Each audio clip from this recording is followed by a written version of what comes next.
সকল দল মত নির্বিশেষে সমস্ত জাতি গোষ্ঠী যারা আছি আমরা সবাই মিলে আমরা নতুন একটি রাষ্ট্রীয় কাঠামো করতে চাই, নতুন একটা রাষ্ট্র বিনির্মাণ করতে চাই, যেখানে আমাদের কোনো বৈষম্য থাকবে না।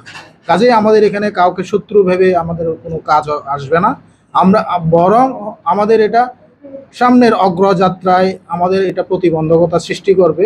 কাজে সবাইকে আমরা আপন করে নিয়ে আসলে আমরা রাষ্ট্র পরিচালনা বা সমাজ পরিবর্তনের অঙ্গীকার করতে চাই।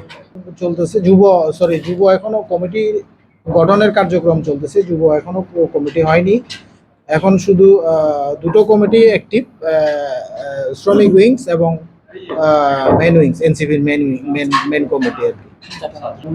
না, এরকম কোনো চিন্তা ভাবনা বা আমাদের কেন্দ্রীয় থেকে এরকম কোনো নির্দেশনা এখনো আসেনি যে ইলেকশনের কে প্রার্থী হবে, কাকে আমরা প্রার্থী দেব, এই বিষয়ে আমাদের কোনো নির্দেশনা নেই।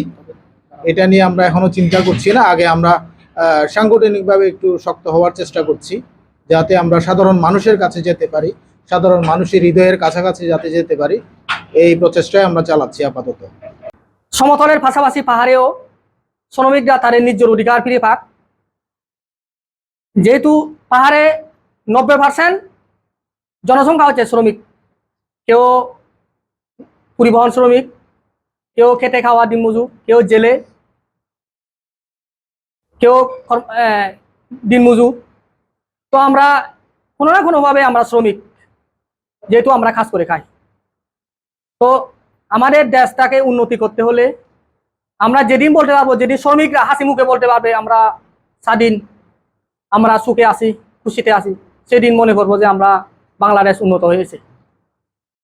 শ্রমিকের কোনো বৈষম্য সৃষ্টি হলে সেখানে আমরা প্রতিবাদ করব। এই পূর্ব পার্বত্য চট্টগ্রামে এই রাঙ্গামাটি জেলা থেকে আমরা বলতে চাই, শ্রমিকদের সকল অসুবিধার জন্য আমরা প্রতিবাদ করব, সকল সুবিধার জন্য আমরা পাশে থাকবো।